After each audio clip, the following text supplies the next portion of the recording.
صحیح بخاری میں حدیث ہے، حضرت انس رضی اللہ تعالیٰ عنہ سے روایت ہے، انہوں نے کہا میں 10 سال تک نبی کریم صلی اللہ علیہ وسلم کی خدمت میں رہا ہوں، لیکن آپ نے کبھی مجھے اف تک نہیں کہا، اور نہ کبھی یہ کہا کہ فلاں کام کیوں کیا اور فلاں کام کیوں نہیں کیا۔ اس حدیث کا مفہوم یہ ہے، 10 سال کی مدت کافی طویل ہوتی ہے، مگر اس عرصہ میں رسول اللہ صلی اللہ علیہ وسلم نے حضرت انس رضی اللہ عنہ کو کبھی نہیں ڈانٹا اور نہ کبھی آپ نے سختی کی۔ یہ آپ کے حسن اخلاق بلکہ اعلیٰ ترین اخلاق کی واضح دلیل ہے، اور حقیقت بھی یہی ہے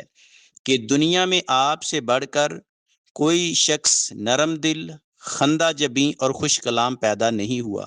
ہمیں بھی چاہیے کہ اپنے ماتحت ملازموں یا گھر میں کام کرنے والے خادموں کے ساتھ اچھے سلوک سے پیش آئیں اور ان کو اچھے طریقے سے غلطی کرنے پر سمجھانا چاہیے۔